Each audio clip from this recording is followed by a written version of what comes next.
why did you join the military? Going through basic training, I overheard the tale that a female soldier was allergic to grass. So whenever the training platoon would march around, whenever they would cross a grassy area, she would have to break off from the formation and move around the grassy area. Because it makes you think and wonder, like, well, how effective of a soldier could she be? It always kind of nagged me at the back of my mind. I was always like, all right, what does that mean? And then another piece of information, U.S. military lowering their requirements for entry. It starts solidifying what's going on. So think again about what does it mean to be a soldier, a service member, to serve. You are a slave to the state, and whatever your commander and up to the president and the orders and whatever the Constitution allows is what you are basically, going to do.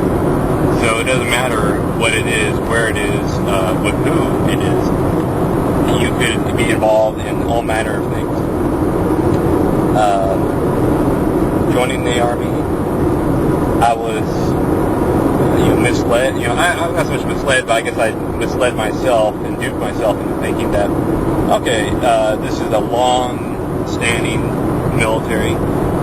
They've had variety, just a great history, full of successes and failures, great people who were utter scoundrels, people recognized, people not recognized, all sorts of things going on in the U.S. military. And I thought, okay, this is something that is basically a league of heroes, people who they know that it's together, and it's by working together, by basically honoring and respecting each other, that we really establish the strength of the unit and the strength of the whole military, the U.S. military as a whole.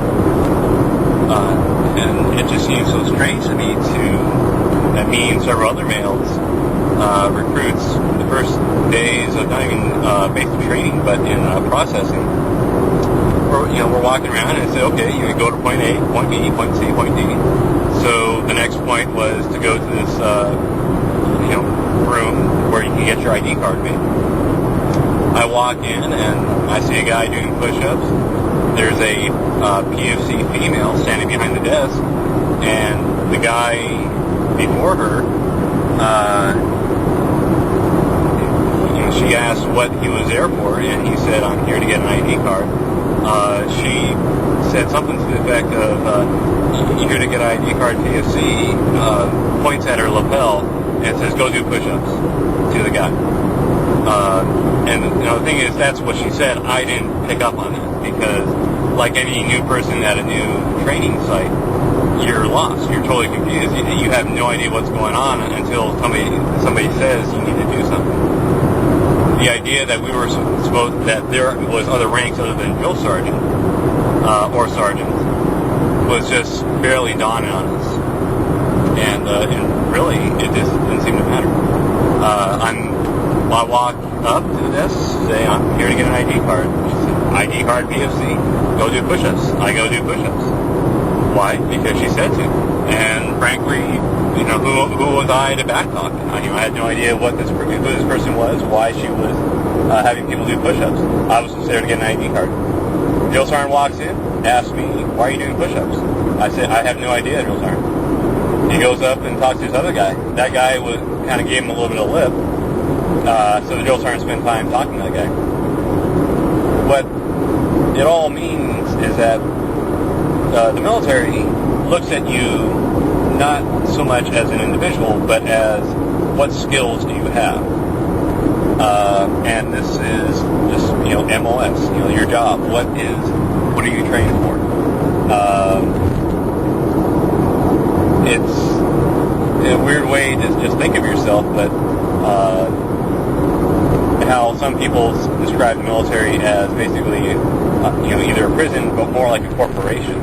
And it's the corporation that just makes more, the most sense. I heard another great thing the U.S. military is a dictatorship supporting a democracy. It's the things that you have to just think about and just realize when you decide to sign up and serve that okay, this is just one thing which I'm going to be participating in, and as a result, it's going to be important. It's going to be, all right, what am I doing here? How can I best make the best of the situation? Another little story, anecdote, is in Hawaii.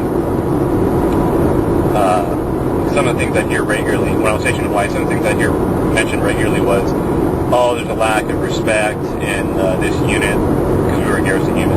We never deployed. So, and these were people who were combat arms, basically relocating to Hawaii for whatever reason. And they say, oh, it's lack of respect, lack of discipline. And one incident where myself and a guy I worked with, so I was an E4, he was an E3 at the time. We walked into this, go talk to the Intel security guy, and we're just chit-chatting. He was a E5 sergeant, and he was new to the unit. So we're making small talk because I wanted to welcome the guy to the unit. I wanted to let the guy know that, hey, we're not a bunch of strangers. We're a unit that works together, that thinks about each other, and that it's with this cooperation, working together, and this sharing of information, and basically we look out for each other. We remind each other of things. We help each other out. What he responded with was, after a while, was talking about the disrespect and saying, "I earn my rank. I want you to respect them." And that's one of the things you hear about too. That when you have to remind people of your rank, that's when you're not displaying your rank. And I quickly, because I was still standing in parade rest while talking to the guy, meanwhile my younger cohort, and I didn't say anything, but he was just sitting down and relaxing, which is also an acceptable way to address a superior, especially if you're in the middle of conducting business. In Iraq, what are things you hear? People say, I don't care about this war, I don't care about these people, I don't know why I'm here, the purpose of why we're here is gone, I'm trying to help people, trying to spread freedom, spread democracy. And then one of the things you hear a lot more these days is, I really don't care about this war, this conflict, anything. I care about the people I serve with, the people next to me. I want to make sure that all those people come home safe and alive. To me, that is the military. Now, where you get this disconnect from, let's disrespect and treat a bunch of people like idiots who first join, let's not make them feel at home in this great, amazing military that dominates the world. Let's struggle. Let's try to kick people out. Let's try to just upset people and irritate them to such a point that they are just not going to accept and like the environment and the people. Because the problem that a lot of seniors especially didn't realize is that there is your behavior and there's your rank and your position. It's your rank and your position which speak for themselves. Your behavior is up to your own interpretation, and when you let your behavior, your attitude, sort of color how you act and how you interact with people, that's where you're going to have problems. That's where you're going to create problems with other service members. So whenever you go, in the military, always realize that the person you are dealing with, regardless of who they are, is a fellow service member, is a fellow person who has raised their hand and agreed to sign on. The only time you ever want to create a distinction between service members is to say good service members, bad service members. And that's all you need to say. You don't need to specify what you are addressing. And the reason why I say that is because you want to reinforce the idea among service members that there are good guys and there are bad guys. Good guys don't take advantage of others. Bad guys do. So just something to keep in mind.